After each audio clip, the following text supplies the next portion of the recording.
नमस्कार, आप देख रहे हैं प्रदेश का नंबर 1 और सबसे भरोसेमंद news channel India news Haryana और मैं हूं आपके साथ आयुष चित्रांश। केंद्र सरकार ने चंडीगढ़ के कर्मचारियों पर केंद्रीय नियम लागू करने का ऐलान किया है। गृह मंत्री अमित शाह के इस ऐलान में पंजाब की सत्ताधारी पार्टी समेत दूसरी पार्टियां विरोध कर रही हैं। आम आदमी पार्टी ने इस फैसले के खिलाफ सड़क से लेकर संसद तक संघर्ष करने का ऐलान कर दिया है। मुख्यमंत्री भगवंत मान ने इस ऐलान को पंजाब पुनर्गठन अधिनियम 1966 के खिलाफ बताया है। कांग्रेस और अकाली दल ने भी इसको लेकर के अपना विरोध जताया है। आपको बता दें कि पंजाब हमेशा से चंडीगढ़ पर अपना दावा जताता रहा है। अब फैसले का विरोध करने वालों का यह कहना है कि केंद्र के इस फैसले के बाद पंजाब का चंडीगढ़ के ऊपर से जो दावा है वो और कमजोर होगा। इसमें सबसे बड़ा नुकसान भाषाई अधिकार को लेकर के होगा। दरअसल केंद्र शासित प्रदेश होने के कारण चंडीगढ़ की प्रथम भाषा हिंदी थी, लेकिन पंजाब के दबाव के चलते केंद्र की कांग्रेस सरकार ने पंजाबी भाषा को भी यहां पे अनिवार्य कर दिया था। अब नए फैसले के बाद चंडीगढ़ में केंद्रीय सर्विस रूल के तहत जो भी भर्ती होगी उसमें हिंदी जरूरी होगी, पंजाबी की अनिवार्यता नहीं होगी। इसके चलते पंजाब के युवाओं को चंडीगढ़ में नौकरी के अवसर कम हो जाएंगे। हरियाणा समेत बाकी राज्यों के उन युवाओं को जिन्हें पंजाबी नहीं आती होगी, उनके लिए चंडीगढ़ में नौकरी हासिल करने में अब ज्यादा परेशानी नहीं होगी। इसमें गौरतलब यह है कि 1966 में पंजाब से अलग होकर नया राज्य हरियाणा भी बना। बंटवारे के वक्त दोनों राज्यों ने चंडीगढ़ को अपनी राजधानी के रूप में दावा जताया। इसके बाद केंद्र ने चंडीगढ़ को केंद्र शासित प्रदेश घोषित कर दिया।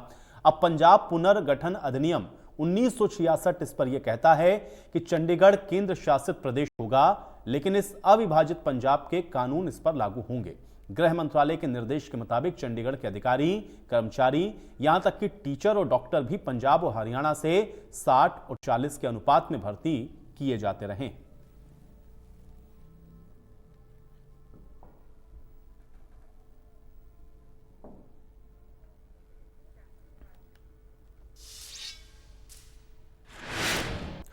तो मुख्यमंत्री मनोहर लाल और अनिल विज ने कहा कि चंडीगढ़ केंद्र शासित है और पंजाब इस पर अपना दावा नहीं जता सकता। चंडीगढ़ हरियाणा का है, पंजाब का है, पहले से जो तय है वही हिसाब से अब उसको कोई भी चंडीगढ़ को हरियाणा से कोई छीन नहीं सकता। उसमें पंजाब का भी हिस्सा है, लेकिन चंडीगढ़ अपने आप में यूटी है, ये किसी प्रदेश के अंतर्गत शामिल नहीं है। हमारी राजधानी वो हरियाणा की भी है, वो पंजाब की भी है, और उसमें जो ऑफिसर्स हैं या जो बिल्डिंग्स हैं उन सब में 60-40 का जो रेशो है वो पहले भी था, आज भी है, आगे भी रहेगा। अब चंडीगढ़ तो यूटी है, यूटी में तो केंद्र के ही रूल लागू होते हैं। पंजाब का तो उसके ऊपर कोई हक नहीं है अभी तक, तो पंजाब को तो बोलने का कोई अधिकार नहीं है। तो हरियाणा और पंजाब के बीच में सिर्फ चंडीगढ़ ही नहीं, इसके अलावा भी कुछ ऐसे विषय हैं जिसको लेकर के विवाद है। एक बार ग्राफिक के जरिए पहले आपको समझाते हैं कि आखिर कौन कौन से विवाद हैं। एक तो सतलुज यमुना लिंक, यानी कि जिसको हम लोग SYL के नाम से जानते हैं, यह विवाद कब सुलझेगा ये देखना बहुत महत्वपूर्ण है। दूसरा विवाद जिसका भी जिक्र हो रहा है, राजधानी चंडीगढ़, और अब ये चूंकि यूनियन टेरिटरी है और यहां पर जो फैसला लिया गया है इसको लेकर के भी आप देख रहे हैं कि जो विवाद है वो खुल रहा है। अलग हाईकोर्ट की भी बात हो रही, क्योंकि पंजाब हरियाणा हाईकोर्ट एक साथ है। विधानसभा के अंदर भी जो भवन है उसमें भी कमरों को लेकर के और कुछ संपत्तियों को लेकर के विवाद है।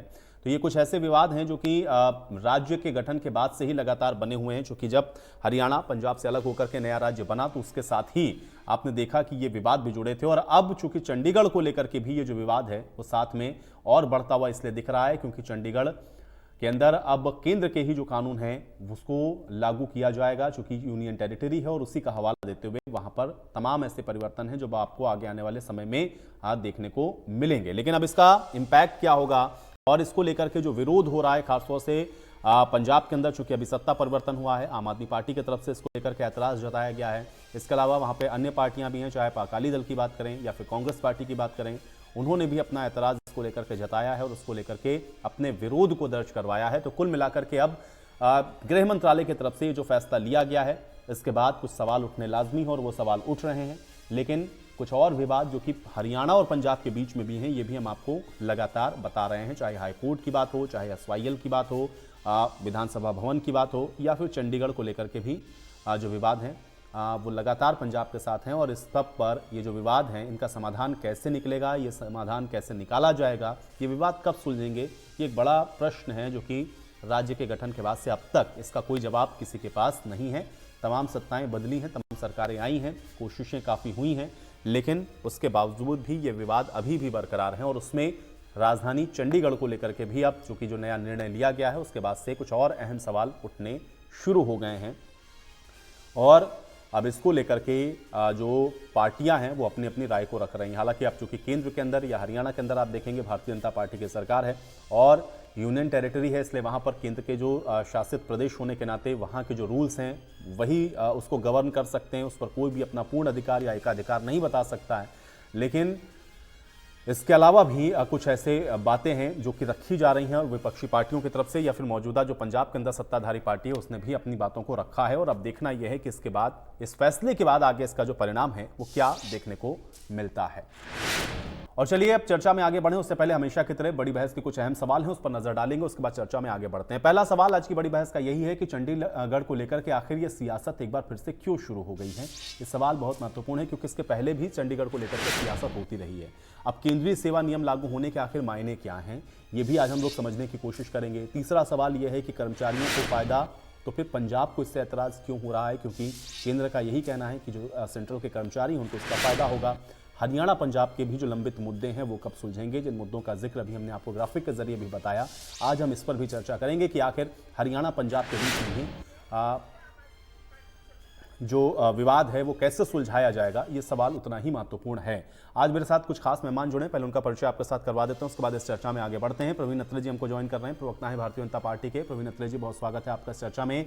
जितेंद्र चंदेलिया जी हमारे साथ जुड़ रहे हैं, प्रवक्ता हैं कांग्रेस पार्टी के। जितेंद्र चंदेलिया जी आपका भी स्वागत है। विजेंद्र रेड्डी जी हमारे साथ जुड़ चुके हैं, प्रवक्ता हैं इंडिया नेशनल लोक दल के। विजेंद्र रेड्डी जी आपका भी स्वागत। और संजय राय जी हमारे साथ जुड़े हुए हैं, वरिष्ठ पत्रकार हैं। संजय राय जी आपका भी स्वागत है।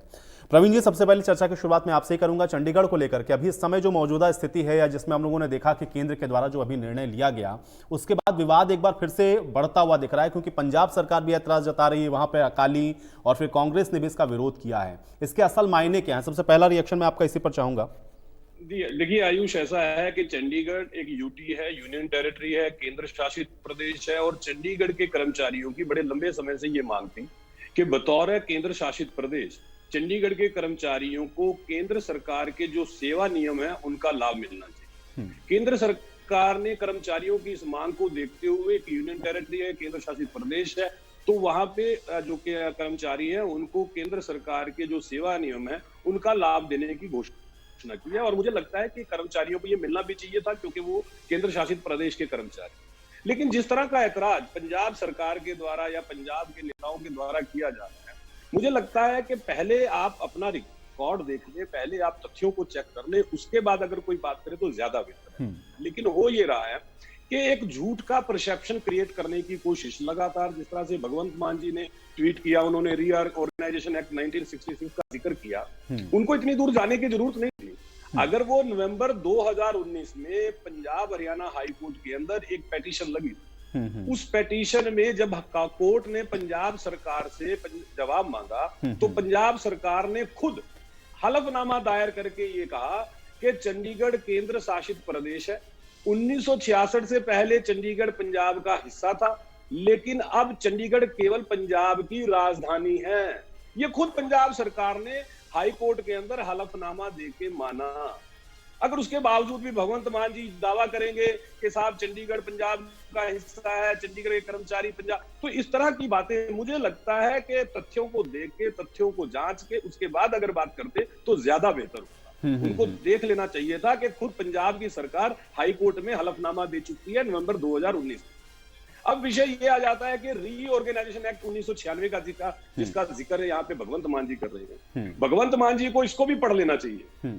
इनको पढ़ना चाहिए था कि जब पंजाब का बंटवारा हुआ, हरियाणा अलग बना, जब 1966 में ये एक्ट जिसका वो जिक्र कर रहे हैं, शाह कमीशन बनाया था, एक सीमा आयोग बनाया गया था केंद्र सरकार के द्वारा, शाह कमीशन, जिसने बाकायदा ये कहा था कि जो चंडीगढ़ है वो हरियाणा की भूमि में बना है, वो जिला अंबाला के अंदर बना हुआ है। और शाह कमीशन ने तो ये कहा था कि हरियाणा को मिलना चाहिए चंडीगढ़। अगर ये उस वक्त का जिक्र कर रहे हैं, उस एक्ट का जिक्र कर रहे हैं, तो इस तथ्य को भी पढ़ लेते। तो मेरा केवल ये कहना है कि आज की स्थिति में चंडीगढ़ हरियाणा की भी राजधानी है, पंजाब की भी राजधानी है, लेकिन वो केंद्र शासित प्रदेश है। प्रशासनिक दृष्टि से केंद्र सरकार का प्रशासनिक अधिकार, प्रशासन केंद्र सरकार चला रहा है चंडीगढ़ का, इस बात का ध्यान भगवंत मान को रखना चाहिए। चंदिलिया जी, कैसे देखते हैं आप इस विवाद को? क्योंकि प्रवीण जी कह रहे हैं कि भाई यूनियन टेरिटरी है तो वहां पे केंद्र के जो नियम है वही लागू होंगे, इस पे ऐतराज क्यों है?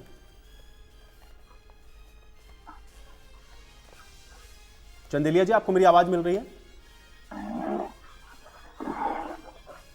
चलिए, चंदिलिया जी तक शायद मेरी आवाज नहीं पहुंच रही। विजेंद्र रेड्डी जी, आपका भी रिएक्शन में इसी पर चाहूंगा। यूनियन टेरिटरी है तो फिर वहां पर तो केंद्र के ही नियम, इस पर ऐतराज क्यों है? हाँ, देखिए, मैं ये कहना चाहूंगा कि जब 1947 में इंडिया आजाद हुआ और 1948 में लाहौर, 1947 में लाहौर एक बड़ा खूबसूरत हमारा शहर हुआ करता था, लाहौर राजधानी हुआ करती थी। तो जब मैंने कुछ इसके ऊपर विस्तृत थोड़ी सी जानकारी लेने का प्रयास किया तो उसके बाद लाहौर की तरफ पर चंडीगढ़ को बसाने का काम किया गया था, जिसको संयुक्त पंजाब की राजधानी बनाया गया था और स्वालिक की पहाड़ियों की तलहटी में इसको स्थापित किया गया और एक बड़े अच्छे तरीके से इसको सेटअप किया गया था, जो कि संयुक्त पंजाब की राजधानी बनाई गई थी। जब नवंबर 1966 को हरियाणा प्रदेश अलग अस्तित्व में आया तो उस टाइम इसके ऊपर बड़ा विवाद चला और जो कमीशन के अगले हमारे प्रवीण भाई जी बात कर रहे थे तो उस टाइम ये भी विवाद, मतलब विचार चला कि भाई चंडीगढ़ को हम अलग से एक यूटी बना देते हैं और पंजाब अपना अलग राजधानी बनाए, हरियाणा अलग राजधानी बनाए और चंडीगढ़ को अलग से यूटी बना दे। लेकिन उस मौके का जो हमारा कमीशन था उसने अंत में जो कंक्लूजन पे फैसला आया, चंडीगढ़ को एक यूटी बनाया गया, एक यूटी बनाया गया। देखिए, समझने वाली बात यह कि सिर्फ इसको यूनियन टेरिटरी बनाया गया और साथ में ये परमिशन दी गई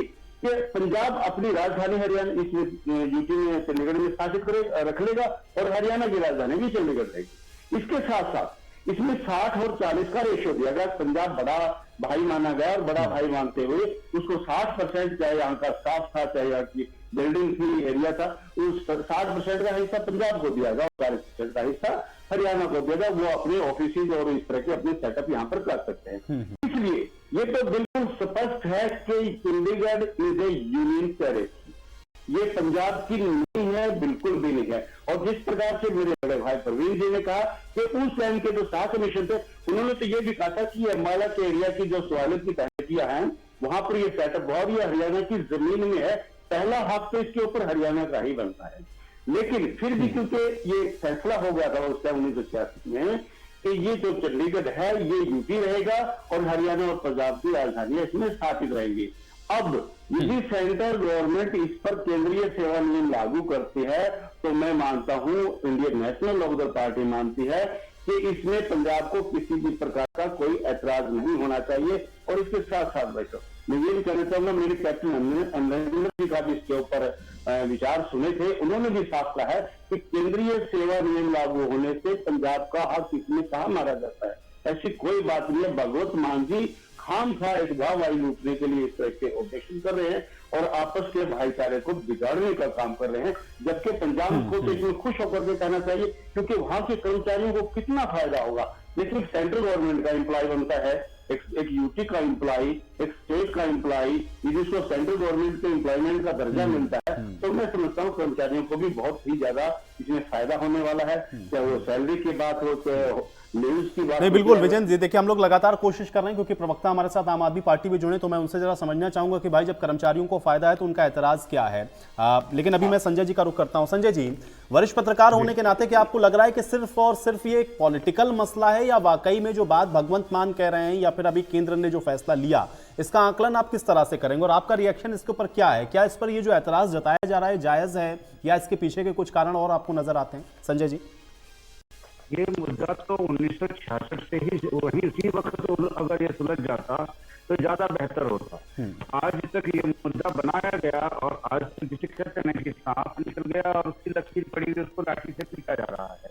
अगर राजधानी, देखिए सीधी बात है कि जब जिस वक्त किया गया इस काम को, राजधानी बनाने का मुद्दा को ऐसे ही छोड़ा गया कि भाई अभी राजधानी कहाँ रहेगी कहाँ नहीं रहेगी, इसको छोड़ करके और दोनों लोग एक साथ करेंगे और ये केंद्र शासित राज्य रहेगा। तो ये उस वक्त के प्रशासक ने जो इस काम को छोड़ा है उसको इस वक्त बैठ करके सुलझा लेना चाहिए, मैं तो ये कहूंगा। और ये हरियाणा का हक है, क्योंकि अंबाला से जिस तरह से प्रवीण जी ने इस बात को पूरा क्लियर कर दिया है कि अंबाला की ही एक जोन है, वो जिला था, वो बहुत बड़ा जिला था, उसी वजह से ये पंचकुला बना है और ये चंडीगढ़ भी उसी में से निकला हुआ है। तो ये हरियाणा का पार्ट है। शिवालिक की श्रेणियां हरियाणा के पास ही हैं, जो कि बाद में जाकर के हिमाचल में तब्दील हो जाती हैं और जगह जगह चली जाती हैं। हम तो ये कहेंगे कि इस मुद्दे को शांतिपूर्ण तरीके से, चाहे तो बैठ करके हो, बैठना अब भी होगा, कोर्ट में भी बैठना ही होगा, वहां भी आमने सामने टेबल पे ही बात होगी। तो अगर कोर्ट के माध्यम से सुलझता है, कोर्ट से बातचीत से सुलझता है, बातचीत से, इसको लेकर के जनता के बीच में विद्वेष फैलाना, बातचीत करना और अन्य तरीके से कार्य करना कि भाई लोगों के अंदर में जोश आवे, झगड़ा बढ़े और एक दूसरे के प्रति फिर आंदोलन हो, ये चीज अच्छी नहीं है। और अब ये सुलझ जाना चाहिए। जिस तरह बहुत बड़ा मुद्दा था राम जन्मभूमि का, जिस तरह 370 का मुद्दा था, सब सुलझ गए। इसी तरह से इस राजधानी के मुद्दे को नहीं, लेकिन इसमें इससे लाभ कैसे होगा भगवान मान को? क्योंकि वहां तो भाई जो कर्मचारी अभी भी जो हैं, अगर उनको केंद्रीय कर्मचारियों की तरह से ट्रीट किया जाएगा तो ये तो और अच्छी बात है, तो फायदे की बात है। लेकिन इसमें फिर इस तरह की आपत्ति क्यों? ये ट्वीट युद्ध तो चलता रहा है और चलता रहेगा। अभी सबको अपने राजनीतिक फायदे लेने हैं। ये मामला तभी खत्म हो जाता 1966 में ही। कई बार प्रयास किए गए, उस वक्त कर दिए गए होते तो मामला ठीक हो जाता। अब इसी चीज को देखिए आप उत्तराखंड के अंदर राजधानी क्या रहेगी। जिस वक्त उसका प्रारूप आया तो वहां पर गैरसैंण बना दिया गया, फिर बचा वो देहरादून में, अभी भी वहां मुद्दा चल ही रहा है। इसी तरीके से हमारे यहाँ हरियाणा के अंदर, हरियाणा को राजधानी चंडीगढ़ चाहिए और उसको मिलनी ही चाहिए, उसका हक है। और मैं तो ये कहूंगा कि सरकार को, सभी सरकारों को बैठा करके, केंद्र सरकार बैठे उसका मुखिया वो बने, और राज्य सरकारों और दोनों राज्य सरकारों को बैठा करके इस मुद्दे को हल करे और आम जनमानस के साथ उनके हित में फैसला दे।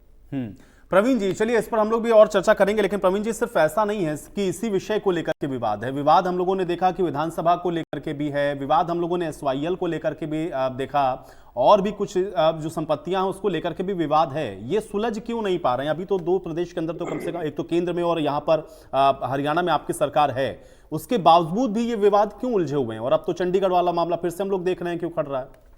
देखिए, ऐसा है आयुष, जिस तरह से अभी विजेंद्र रेड्डी जी ने भी बताया था कि हम जब 1966 के अंदर हरियाणा अलग बना, रीऑर्गेनाइजेशन एक्ट 1966, उसके अंदर बाकायदा 60 और 40% की हिस्सेदारी जो हुई है। पंजाब की जनसंख्या ज्यादा थी इसलिए पंजाब को 60%, हरियाणा की जनसंख्या कम थी तो 40%। उस हिसाब से विधानसभा के अंदर 40% क्षेत्र, मतलब 20 कमरे जो जिन पे अधिकार हरियाणा का है, लेकिन वो पहले दिन से पंजाब के कब्जे में। लगातार पंजाब जो विधानसभा अध्यक्ष हैं हरियाणा के, ज्ञानचंद गुप्ता जी, उन्होंने इस विषय में बात उठाई। उन्होंने पंजाब के विधानसभा अध्यक्ष से इस विषय पे बात की कि ये कमरे हमारे हैं, आप ये कमरों का पोजेशन हमें दीजिए। और वैसे भी क्योंकि समय के साथ साथ जिस तरह से कर्मचारी बढ़े हैं, काम बढ़ा है, और उसकी वजह से हमें स्थान की कमी महसूस हो रही है। लेकिन एक हठधर्मिता होती है, एक जिद होती है। पंजाब की तरफ से कभी भी उस एक्ट को 1966 रीऑर्गेनाइजेशन एक्ट, कभी भी उसका सम्मान नहीं किया गया।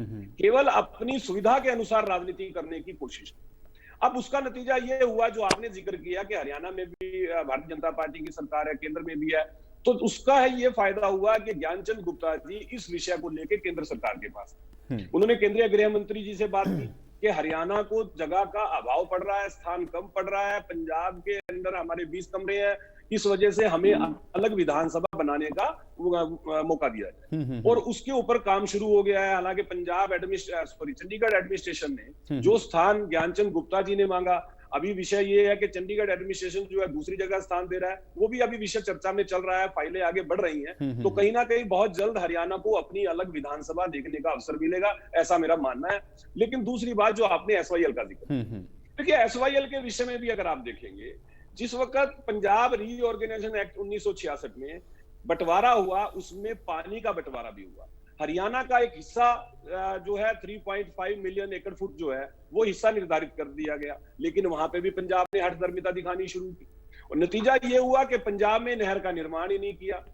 हालात हुए कि हरियाणा को कोर्ट में जाना पड़ा। माननीय कोर्ट ने लगातार 2002, 2004 और फिर 2016 हरियाणा के हक में निर्णय दिया, हरियाणा के हक की तस्दीक की, और उसके बावजूद जिस तरह की हठधर्मिता पंजाब की तरफ से दिखाई गई, जिस तरह से एक तरफा जल समझौते विधानसभा में रद्द कर दिए, जबकि हम सभी जानते हैं कि अगर 2 पक्षों में कोई समझौता होता है तो वो रद्द तभी हो सकता है जब उसमें दोनों पक्ष सहमत हो। कोई एक पक्ष समझौता रद्द नहीं कर सकता, हम सब जानते हैं। और नतीजा ये हुआ कि जब पंजाब ने इस तरह से एक तरफा निर्णय दिया, वो सुप्रीम कोर्ट ने उसके ऊपर भी अपना निर्णय देते हुए हरियाणा के हक के अंदर निर्णय दे दिया।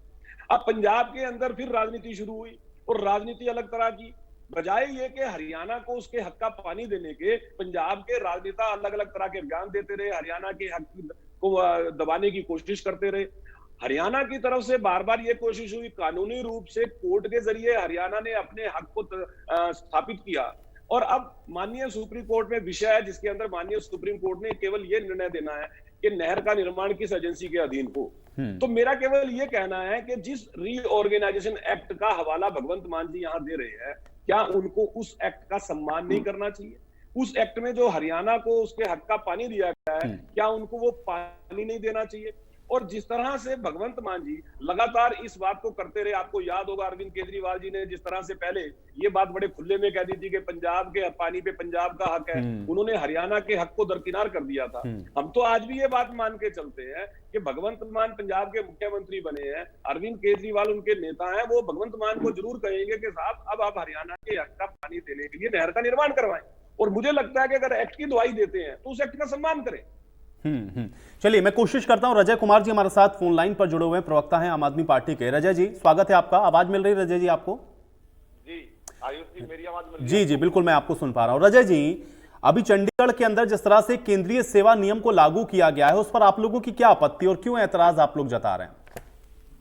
जी देखिए, जब से हरियाणा और पंजाब दोनों अलग अलग राज्य हुए हैं जी, तब से दोनों राज्यों को अपनी एक निर्धारित जो अवस्था थी उसी अवस्था में आज तक चले आ रहे थे। लेकिन बीजेपी की सरकार जब 4 राज्यों में बनी है और पंजाब अकेले राज्य ने आम आदमी पार्टी को मौका दिया है कि वो एक अपना मॉडल पूरे देश के सामने प्रस्तुत करें, एक विकल्प के रूप में प्रस्तुत करें, तब से बीजेपी बौखलाई हुई है। 4 राज्य जीतने के बाद भी एक पार्टी बौखलाई हुई है, क्योंकि पंजाब जहां 92 सीटें जीतकर आम आदमी पार्टी ने सरकार बनाई है, तो उस मुद्दे को डाइवर्ट करने के लिए, लोगों के जहन में कोई अलग मुद्दा डालने के लिए, लोगों की भावनाओं को भड़काने के लिए, ताकि लोग, इनको पता है, परवीन अत्रे जी को पता है कि आम आदमी पार्टी का खुनबा हरियाणा में दिन प्रतिदिन बढ़ता जा रहा है। जो माहौल यहाँ बढ़ रहा है उससे बीजेपी बौखलाई हुई है। आज दिल्ली में इनके कुछ गुंडे लोग एक चुने हुए मुख्यमंत्री के घर पर पहुंच जाते हैं, हमला करने, उनकी जान लेने के लिए पहुंच जाते हैं। और वहां ये उनको एक चुने हुए मुख्यमंत्री को सुरक्षा नहीं दे पा रहे। अरे रजय जी देखिए, हम लोगों ने बात कहां से शुरू करी और आप दिल्ली तक पहुंच गए। मैं तो ये कह रहा हूं कि मुझे ये बताइए कि भाई पंजाब का इसमें अहित क्या है, कैसे अहित हो रहा है, ये बताइए मुझे। एफआईएल पर जिक्र कर रहे थे। अरे 2016 में सुप्रीम कोर्ट ने निर्देश दिया, तब आपकी सरकार तीनों जगह थी, यहाँ डबल इंजन सरकार थी, वहां पंजाब में आपकी अकाली के साथ अरे तो ठीक है, उस समय नहीं किया, लेकिन अभी आप देंगे कि नहीं देंगे पानी, ये बताइए पहले। आप केवल मुद्दे को डाइवर्ट करना चाहते हैं, आप सुप्रीम कोर्ट के निर्देश में अमेंडमेंट नहीं करना चाहते। पानी देंगे कि नहीं देंगे हरियाणा को? नहीं, हरियाणा के वो सुप्रीम कोर्ट का आदेश है जी, सुप्रीम कोर्ट के आदेश को अमेंडमेंट करिए, लागू करिए। आम आदमी पार्टी की आज सरकार बनी है, आम आदमी पार्टी का क्या रोल है? जब सुप्रीम कोर्ट ने निर्देश दे दिया है न्यायपालिका का, इसमें जब न्यायपालिका ने दे दिया है, प्रधानमंत्री देश के मोदी जी हैं, बीजेपी अपनी जो उसमें जो भी करना है भारतीय जनता पार्टी को करना है, पंजाब सरकार की कोई भूमिका नहीं है। इसको आम आदमी पर ढकना चाहते हैं, ये नहीं चलेगा, ये नहीं चलेगा जी, ये नहीं चलेगा। मैं बताता हूँ क्या चलेगा। अब जनता समझदार हो गई है, जनता को पता है कि उनके शिक्षा। चलिए ठीक है, अब मैं जवाब ले लेता हूं, लेकिन रजय जी आप अभी भी नहीं बता पाए कि उसमें पंजाब का हित क्या है।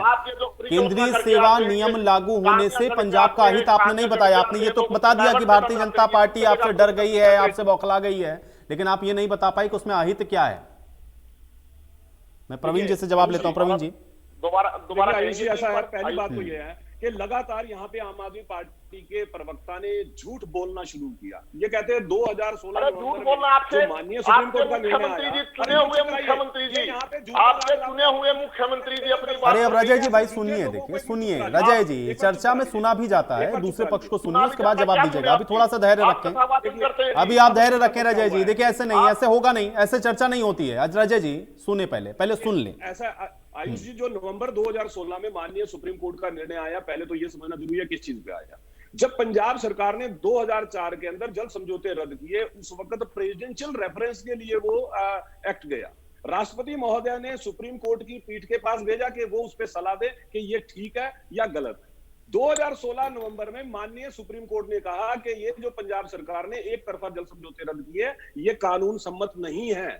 जो 2002 का सुप्रीम कोर्ट का निर्णय है वो एज इट इज स्टैंड करता है, मतलब कि हरियाणा के हक का पानी हरियाणा को दो। अब उस पे विषय ये आ जाता है कि वो पानी, क्योंकि पंजाब सरकार ने, आपको याद होगा, जो नहर पंजाब में थी उसको पाटना शुरू कर दिया, वो वापस लौटानी शुरू कर दी थी जमीन। तो माननीय सुप्रीम कोर्ट के अंदर हरियाणा सरकार ने पिटीशन डाली कि आपने हमारे हक का पानी है ये आपने कह दिया, लेकिन ये पानी हमें मिले इसके लिए कोई निर्णय दीजिए, किसी एजेंसी को अपॉइंट कीजिए जो वो नहर का पंजाब में निर्माण करवाए। अब विषय केवल इतना है कि माननीय सुप्रीम कोर्ट ने ये बताना है कि किस एजेंसी के अधीन उस नहर का निर्माण होगा। अब पंजाब में इनकी सरकार है, जब इनकी सरकार है तो जरूरत नहीं है माननीय सुप्रीम कोर्ट के निर्णय के इंतजार की कि नहर का निर्माण करवा दे, का पानी हरियाणा को मिल गया। तो माननीय सुप्रीम कोर्ट को इस मामले में ये तो नहीं कह रहा कि आप नहर का निर्माण न करवाओ। मैं ये कहना चाह रहा हूँ, लेकिन चुप कराइए, ये बीच में झूठ बोलते हैं। आयुष भाई, मैं चाहता हूँ, अरे ये कहने से काम नहीं चलता है रजय जी। देखिए ये सब चुनाव का समय, कैंपेनिंग का समय में कहिएगा, यहाँ पे तार्किक बातें करिए। ये जनता को भ्रमित करना चाहते हैं, कैसे भ्रमित करना चाहते हैं ये आप नहीं बता पा रहे। भाई पानी देंगे कि नहीं देंगे? हरियाणा में अगर चुनाव लड़ेंगे तो यहाँ क्या कहेंगे आकर के आप? निर्माण करवा दो, पंजाब में आपकी सरकार है, सुप्रीम कोर्ट का बता तो दिया उन्होंने कि जो टेक्निकलिटीज हैं केवल इस विषय पर है कि कौन सी एजेंसी नहर का निर्माण करेगी। अब आप बताइए कि बनाने देंगे कि नहीं बनाने देंगे, पानी देंगे कि नहीं देंगे? ये अपील करता हूं मोदी जी से, मैं खुद ये अपील करता हूं। अरे भाई उसमें किसी को आदेश है, अरे उसमें अपील करने की जरूरत ही क्या भाई, वो तो सुप्रीम कोर्ट ने फैसला दे ही दिया है। लेकिन अरविंद केजरीवाल जी ने तो कहा था ना कि भाई पंजाब का ही हक है, उस पर हरियाणा का कोई हक ही नहीं है, तो इसलिए उस पर आपका क्लैरिफिकेशन तो चाहिए ना। ये जो मुझे लगता है कि ये सबसे नजदीक जाना नहीं चाहते, ये झूठ बोल के बेवकूफ बनाने की कोशिश कर रहे हैं। चलिए ठीक है, विजेंद्र रेड्डी जी कुछ कहना चाह रहे थे, मैं ठीक है मैं रोक रहा हूँ आप लोगों को, ठीक है। पिछले 8 साल से, अरे ठीक है, अब आप बात दोहरा रहे हैं भाई, 8 साल से 7 साल से ये केवल वोट लेने के लिए कर रहे हैं, लेकिन परेशानियों का समाधान आप नहीं कर रहे हैं। विजेंद्र रेड्डी जी, हाँ। मैं सबसे पहले तो आपको बधाई देना चाहूंगा क्योंकि कल के डेट में आपने बहुत महत्वपूर्ण बात कही थी, सियासत की नहर। ये सियासत की नहर ऐसी बना दी है जिसका समाधान करना बड़ा मुश्किल है। अभी प्रवीण जी ने बड़ा अच्छा विस्तार से बात बताने का काम किया। रजय जी सुन ले भाई, देखिए रजय जी सुने आप, अब विजेंद्र रेड्डी जी को सुने रजय जी। देखिए अनवरत बोलने से नहीं होगा भाई, तर्क लाइए थोड़ा सा, ठीक है सुनिए पहले विजेंद्र रेड्डी जी। पूरा हिंदुस्तान सुन रहा है, आप सुने। 2002 में सुप्रीम कोर्ट ने स्पष्ट फैसला दिया था कि इसको बनाया जाए और उसके लिए इन्होंने BRO, बॉर्डर रोड ऑर्गेनाइजेशन की ड्यूटी भी लगाई थी और उसको सपोर्ट करने के लिए इंडियन आर्मी की जो है ना सिक्योरिटी देने की भी बात कही। लेकिन जब वहां पर निर्माण की कार्य शुरू करने की तैयारियां हुई तो 2004 में पंजाब के तत्कालीन मुख्यमंत्री कैप्टन अमरिंदर सिंह जी ने termination of all agreement with all states का एक रेजोल्यूशन पास करवा दिया विधानसभा में और वो खत्म हो गया। उसके बाद फिर से रिट डली और 2016 में उसका फैसला आया। तो 2005 से लेकर के 2013 तक कांग्रेस 14 तक कांग्रेस पार्टी ने इसके ऊपर कोई संज्ञान नहीं लिया, जबकि सुप्रीम कोर्ट स्पष्ट आदेश दे चुकी थी, कोई कार्य नहीं हुआ। इसके बाद 2016 में फिर फैसला आया और फिर सख्त टिप्पणी की गई कि सरकार 15 दिन में इसके ऊपर फैसला करे। और 2016 से 2017 तक पंजाब में बीजेपी की गवर्नमेंट थी, हरियाणा में बीजेपी की गवर्नमेंट थी और सेंटर में भी बीजेपी की गवर्नमेंट थी। उस टाइम भी इसके ऊपर किसी प्रकार का कोई कार्य नहीं किया गया, केवल आश्वासन, वायदे और जो ना भरोसे दिए जाते हैं, कार्रवाई कोई नहीं हुई। अब केजरीवाल जी कहा करते थे, हमने बहुत स्टेटमेंट अरविंद केजरीवाल जी के सुने हैं कि दिल्ली को पानी दो, दिल्ली का पानी लेकर के रहेंगे, वो लेकर के रहेंगे। अब पंजाब में आपकी गवर्नमेंट आ गई है, हरियाणा मांगता है कि आप हमारा हक दे दीजिए और उनको देना चाहिए। स्पष्ट रूप से अरविंद केजरीवाल के मुख्यमंत्री भगवंत मान जी को ये कहना चाहिए कि हम बैठ करके इसका फैसला करेंगे और हरियाणा का हक हरियाणा को मिलेगा। पंजाब एक बड़ा भाई माना गया है हरियाणा के लोगों के द्वारा और जिस प्रकार से इस किसान आंदोलन में भी हरियाणा के लोगों ने पंजाब के लोगों को जो मान और सम्मान देने का काम किया है, उसको भी ध्यान में रखते हुए पंजाब गवर्नमेंट को इस नहर का निर्माण पूरा करवाना चाहिए, जो कि लगभग 122 किलोमीटर की नहर पंजाब में बननी है, जिसमें लगभग 100 किलोमीटर बन चुकी है। थोड़ा सा हिस्सा बाकी था जिसको रोक दिया गया था, जहां पर कि एक आतंकवाद शुरू हो गया था 1986 में। 2 इंजीनियरों की हत्या हुई, 35 मजदूरों की हत्या हुई, उसके बाद ये FIR वगैरह, सुप्रीम कोर्ट वगैरह का सारा सिलसिला चला। तो वो लगभग 20-22 किलोमीटर की नहर बाकी बची हुई थी। बनी हुई नहर को काटना शुरू किया गया था। तो हम तो आपकी सरकार से ये निवेदन करते हैं, और ये रजत जी भाई हरियाणा से बोल रहे हैं, ये जब रजत खुल करके ये नहीं कह रहा कि हमारा हरियाणा का हक हम दिलवाने का प्रयास करेंगे, तो पंजाब वाले कहां देंगे? ये आप पार्टी तो हरियाणा के सदस्य भी खुल करके नहीं कह रहे कि हरियाणा को मिलना चाहिए। इनको शर्म आनी चाहिए, रजत भाई को भी ये खुल करके इनको कहना चाहिए कि भाई हरियाणा का हक है और हम उस गवर्नमेंट के ऊपर दबाव बनाएंगे हरियाणा का। रजय जी जवाब दीजिए। रजय जी, हाँ, 2017 में हमारे नेता अजय सिंह चौटाला ने इसे पर आंदोलन किया और पूरा। रजय जी जवाब दीजिए। ठीक है विजय जी, मैं जवाब ले लेता हूँ। रजय जी जवाब दीजिए। सुप्रीम कोर्ट के निर्देश की अनुपालना करता हूं, हम उनको सिर माथे रखते हैं, और मैं बिल्कुल साफ शब्दों में रहना चाहता हूं, हम हरियाणा के हक के पानी के साथ खड़े हैं। हम पंजाब की चुनी हुई सरकार से भी ये आशा रखते हैं कि वो माननीय सुप्रीम कोर्ट के आदेश के अनुसार हरियाणा को जो हक का पानी है हरियाणा की आपकी टीम, हरियाणा की आपकी टीम हमारा स्टैंड बिल्कुल क्लियर है। आपकी टीम हमारा बिल्कुल क्लियर है कि हमारा सुप्रीम पानी कोर्ट हमें के दिलवाए। निर्देश को लागू किया जाए, उसमें जो अमेंडमेंट की आवश्यकता है अमेंडमेंट किया जाए। मैं तो बीजेपी के प्रवक्ता से कहता हूं, आप मुख्यमंत्री मनोहर लाल खट्टर जी से कहिए वो प्रधानमंत्री से मिलते तो हर महीने हैं, लेकिन कभी SYL पर भी जाकर मिलिए और हरियाणा को हरियाणा का हक का पानी दिलवाइए। प्रवीण जी कह रहे हैं कि भाई मुख्यमंत्री को कहिए SYL के मुद्दे पर प्रधानमंत्री से तो बात कर लें कम से कम। हरियाणा के हक का पानी मिलना चाहिए। मैं बड़ा स्पष्ट कर देता हूं, बड़ा स्पष्ट कर देता हूं। नवंबर 2016 में माननीय सुप्रीम कोर्ट ने ये कहा कि पंजाब ने जो एक्ट पास किया था वो नल एंड वॉइड है। नहर को हटवाने वाले लोगों के साथ आप जब्तियां पा रहे थे भाई साहब, पंजाब में इलेक्शन लड़ रहे थे। और साथ में जिसका जिक्र प्रवीण जी सुनिए, देखिए रजय जी सुनिए भाई, देखिए मैंने आपको समय दे दिया, आपने अपनी बात रख ली। अब प्रवीण जी को सुनिए। रजय जी अब सुनिए, रजय जी सुनिए, अब सुनिए। ठीक है प्रवीण जी, ठीक है रजय जी, रजय जी ठीक है, आपका सवाल आ गया ना। देखिए आप उसको आप रिपीट करने से कोई फायदा नहीं ना, उधर से जवाब लेते हैं, उधर से जवाब लेते हैं। प्रवीण जी, रेड्डू जी ने जिस बात का जिक्र किया, माननीय सुप्रीम कोर्ट ने केंद्र सरकार को कहा कि आप हरियाणा और पंजाब को टेबल पे बिठा के इसका फैसला करवा दीजिए कि नहर पंजाब निर्माण करे, समझौता करवा दी। केंद्र सरकार ने बाकायदा मुख्यमंत्री हरियाणा, मुख्यमंत्री पंजाब दोनों को बुलाया। पहली मीटिंग में मुख्यमंत्री पंजाब गए नहीं, दूसरी मीटिंग में मुख्यमंत्री पंजाब ने स्पष्ट मना कर दिया। उसके बाद समा पे सरकार बदल। अब देखिए क्या हो रहा है यहाँ पे। सीन ये है कि फिर हरियाणा ने माननीय सुप्रीम कोर्ट में पिटीशन डाली कि आपने हमारे हक के पानी को मान तो लिया है, लेकिन अब आप किसी एजेंसी को अपॉइंट कर दीजिए जिससे कि पंजाब में नहर का निर्माण हो जाए। पंजाब सरकार नहर का निर्माण नहीं करना चाहती। अब विषय केवल यहाँ पे अटका हुआ है कि अगर रजत जी की पार्टी जो पंजाब में सत्ता में आई है वो केवल नहर का निर्माण करवा के पानी दे दे, ना तो माननीय सुप्रीम कोर्ट इसमें कोई अड़चन है, ना ही कोई कानूनी बाधा है।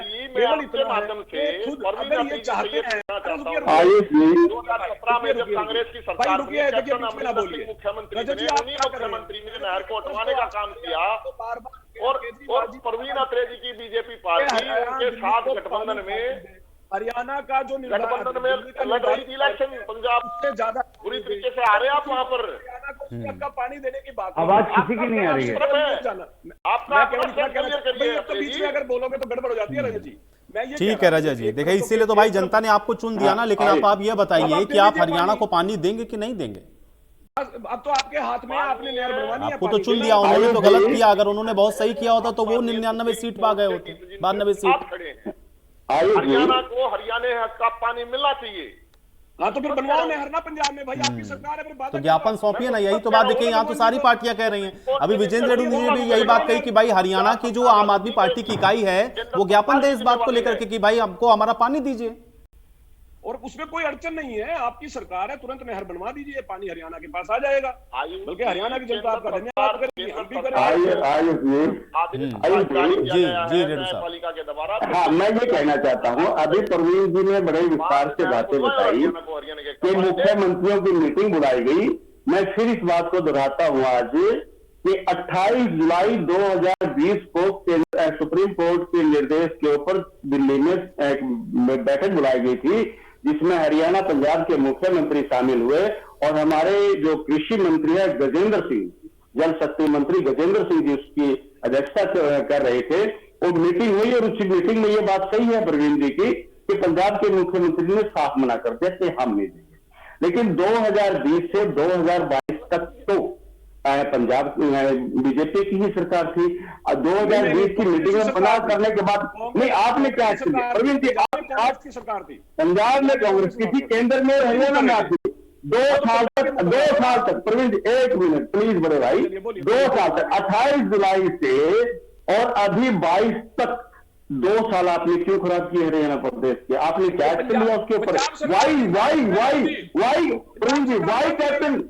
यही तो कह रहे हो पंजाब सरकार what type of action you should take? से करवा दीजिएगा प्रवीण जी नहीं, देखिए आप नहीं कर सकते अपनी जिम्मेदारी के प्रवीण जी। मैं ये पूछना चाहता हूँ आपसे, मैं 1 मिनट मेरा क्वेश्चन ले लीजिए ना, फिर आंसर मैं आपका ले लूंगा। जो 28 जुलाई 2020 को कैप्टन ने मना कर दिया कि हम हरियाणा को पानी देंगे, नहीं देंगे, तो what type of action this government should take or have taken? मैं ये जानना चाहता हूं आपको। And is not taken then why did not take? जी देखिए ऐसा है, अब मैं बता देता हूं, जिस वक्त साफ मना कर दिया, जो पेटिशन हरियाणा सरकार ने माननीय सुप्रीम कोर्ट में डाली, जिसके लिए हरियाणा सरकार लगातार पैरवी करती रही कि पंजाब सरकार मान नहीं रही है, माननीय सुप्रीम कोर्ट अगर निर्देश दे कि फला एजेंसी इस नहर का निर्माण करवाएगी, तो पंजाब सरकार को मजबूरन कानूनी प्रक्रिया की वजह से नहर का निर्माण करवाना पड़ेगा। ये हरियाणा सरकार कर रही थी। अब मेरा केवल इतना कहना है कि अगर आम आदमी पार्टी हरियाणा के हितों के चाहती है कि हरियाणा को उसके हक का पानी मिले, तो कुछ कहने की जरूरत ही नहीं है। सीधा भगवंत मान जी कहें कि जी ठीक है, हम नहर निर्माण करवाने के लिए तैयार है, हम हरियाणा को पानी देने के लिए तैयार है, उसमें किसी रिपोर्ट की जरूरत नहीं है, किसी विषय की जरूरत नहीं है, किसी विषय की जरूरत ही नहीं है ना।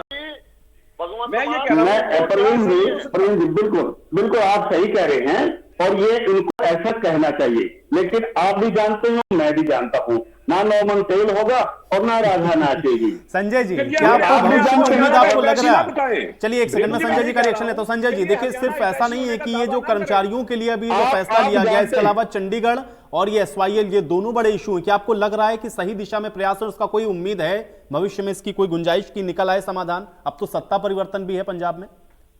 देखिए अभी तक बात केवल हमारी चर्चा शुरू हुई है टीवी चैनल्स पे, और आपने बहुत मजबूती से इस बात को उठाना शुरू किया है और कि इस मुद्दे पर भी ये चीज हो। जमीनी हकीकत ये है कि अब तक टेबल पे कोई बात नहीं आई है, केवल ट्वीट बम चल रहे हैं, केवल उकसावे की बात चल रही है। अगर वो राज्य नया, मतलब जिसे कहा जाए कि नई सरकार बनी है पंजाब में, उनसे हम लोग बातचीत करें, उनकी एक टकराव है दिल्ली को लेकर के, उनके मन में कुछ चल ही रहा है कि दिल्ली के अंदर उनको सहयोग नहीं मिल रहा है या उनको काम नहीं मिल रहा है, तो इसलिए वो चीजें वो पंजाब में लगाने की अगर कोशिश करें तो वो गलत होगा। लेकिन आज हम बात कर रहे हैं हरियाणा के हित के लिए, और हरियाणा के लिए जो चीज होगा वो दिल्ली को भी जरूर फायदा मिलेगा, क्योंकि अगर दिल्ली हरियाणा में पानी आएगा वो दिल्ली को भी जाएगा। अगर जो पानी हमारे पास है, जो यमुना का भी पानी आता है हमारे पास, जो एक्सेस पानी है या नॉर्मल पानी है, अगर हमारा पानी ज्यादा छूट जाता है तो दिल्ली डूबने लगती है, परेशानी इन लोगों को हो जाती है, तो वो क्यों डूबने लगती है उसके लिए भी काम करना चाहिए। लेकिन अभी तक देखिए, मैं किसी के बीच में बोला नहीं हूं, मैं अभी एक सेकंड में काम खत्म कर दूंगा, फिर आप लोग बोलिएगा, फ्री टाइम है, मैं अपनी बात को रख लूं। मैं देखिए जो चीज आप लोगों की बातचीत से निष्कर्ष निकला उस पर बात कर रहा हूं कि अभी तक इस पे ठंडे दिमाग से दोनों लोगों को बुला करके बैठा करके बातचीत होनी चाहिए, जनता के बीच में एक अच्छा संदेश जाना चाहिए, और अगर कोर्ट को अगर इसमें स्टेप उठाना है तो कोर्ट भी उठावे। केंद्र सरकार इसमें सक्षम है, केंद्र सरकार ने हमारे को जल शक्ति मंत्री दिया था, लेकिन उन्होंने इस पर कोई प्रयास नहीं किया। ये भी आप ये चीज नोट कीजिएगा कि हमारे पास मंत्री केंद्र में जल शक्ति मंत्री हरियाणा से ही थे, कटारिया जी, उन्होंने भी कोई विशेष प्रयास नहीं किया। वो चाहते तो इसमें कर सकते थे। और एक बात और, अमरिंदर सिंह जी के साथ मिलकर के भारतीय जनता पार्टी ने इस बार चुनाव लड़ा है, ये भी इनकी एक लड़ाई और एक रस्साकसी पंजाब को लेकर के हो सकती है कि अमरिंदर सिंह कहीं इसमें हीरो ना बन जाए या कोई चीज वो ना बन जाए, उनको ना हो जाए। लेकिन अमरिंदर सिंह ने ही इसमें रोड़े डाले हैं, इस काम को रोका है, इसलिए वो चीज भूलना नहीं चाहिए। चलिए प्रवीण जी, कहना चाहता हूँ आयुष जी देखिए, ऐसा है, एक बात कहना चाहूंगा। संजय जी ने एक बात का जिक्र किया। संजय जी ने कहा कि आम आदमी पार्टी ये कहती है कि दिल्ली में उन्हें केंद्र सरकार का सहयोग नहीं मिल रहा। देखिए, यही बात आम आदमी पार्टी बहुत जल्द पंजाब में बोलने वाली है, क्योंकि आपने देखा है कि जिस तरह से आम आदमी पार्टी ने चुनाव के अंदर मुफ्त की राजनीति की, फ्री बांटने की राजनीति की, और अब बनने में रोड अटकाए, आप उनके साथ गठिया पा रहे थे, कहां गठियाली आंसू बहा रहे हैं? खजाना खाली है। और आयुष जी आप उकसाइए मत, परवीन उकसाइए मत, बात बनाने दीजिए। आयुष जी हाँ, ये बात आप भी कटोरा और ये सब मत कहिए आप लोग। आपको हटाने का मन बना रही है, आप कहीं ना कहीं बात को जानते हैं। परवीन अत्रे जी, हर मुद्दे को डाइवर्ट करने की कोशिश आप लोग करते हैं। जिन लोगों ने SYL के बनने पर सब तो डाइवर्ट कर रहे हैं ना रजय जी। मैं आपसे भी पूछ रहा था, तब आप भी डाइवर्ट कर रहे थे। आप बता ही नहीं पाए कि भाई केंद्रीय नियम लागू होने से कर्मचारियों को क्या नुकसान है। चले रेडू साहब। आयुष जी देखिए चलिए भाई, एक एक करके बोल लीजिए रेडू साहब। प्रवीण जी, मैं देखिए एक बात तो रजत को शाबाशी देता हूँ, उन्होंने बहुत अच्छी बात कही है। एक बात उन्होंने बड़ी अच्छी कही है कि कैप्टन अमरिंदर ने ही जो एग्रीमेंट को जो है ना टर्मिनेट किया था, और आज कैप्टन अमरिंदर आपका सहयोगी है। यदि आप पार्टी कोई फैसला ले तो हम उम्मीद करते हैं कि भारत हरियाणा प्रदेश के हित में आप कैप्टन अमरिंदर को चुप करवाने का काम करोगे, हरियाणा के साथ खड़ा करने का काम करोगे। नंबर एक बात। नंबर दूसरी बात जो रजत जी ने कही कि एक मिनट मेरी बात पूरी कर दो। रजत जी ने जो दूसरी बात की, दिल्ली सरकार हमारा सहयोग नहीं कर रही है, इसमें मैं आपके साथ हूं। क्योंकि अगर हमारे हरियाणा में, अपने हरियाणा में कहावत है भाई, छोरी जननी है तो जेठ का भरोसा नहीं, ये तो वह कवारी रह जाएगी। ठीक है, तो इन्होंने आप पार्टी ने इतनी सारी घोषणाएं कर दी, अब इनका द्वारा पिटना है, ये साफ बात है, सब जानते हैं। क्योंकि अब पता है पंजाब की हालत का, आपको भी पता है, मुझे भी पता है। सिर्फ वोट हासिल करने के लिए कैप्टन अमरिंदर तो बराबर कहते रहे कि भाई खजाने में तो बहुत सारी दिक्कतें हैं और बहुत सारी स्कीम्स नहीं इसीलिए डिलीवर कर पाए। अब आप फ्रीबीज में भी अगर बात करेंगे तो पैसा तो चाहिए होगा ना, उसको आप कैसे करेंगे? तो वही मैं कह रहा हूँ, ये आयुष जी क्या करेंगे 5 महीने बाद? ये पंजाब में बोलने वाले हैं कि केंद्र सरकार सहयोग नहीं कर रही है, हमें पैसा नहीं दे रही है। मतलब आप मुफ्त बांटने के वायदे तो करें केजरीवाल और पूरा करें नरेंद्र मोदी। ये कैसी राजनीति है भाई? चलिए, हम लोग भी भविष्य में देखेंगे कि आप लोगों ने जो वायदे किए हैं उसको कैसे पूरा करेंगे, और क्या ये आरोप अब आप लोग पंजाब की सरकार में रहते हुए नहीं लगाएंगे कि केंद्र का सहयोग नहीं है। अब मेरे पास समय नहीं है, मुझे चर्चा यहीं समाप्त करनी पड़ेगी। बहुत शुक्रिया आप लोगों ने समय निकाला, इस चर्चा का हिस्सा आप लोग बने। दो बड़े अहम विषय रहे, एक तो ये कि जो विवाद रहा अभी हरियाणा का और पंजाब का, इसको कैसे सुलझाया जाएगा, और अभी केंद्र ने जो नए केंद्रीय नियम लागू किए हैं उसका इंपैक्ट क्या होगा, और पंजाब जो विरोध दर्ज करवा रहा है उसके भी परिणाम आगे आने वाले समय में क्या देखने को मिलेंगे। इसके लिए समय का ही इंतजार करिए। आज बड़ी बहस में मेरे साथ फिलहाल इतना ही।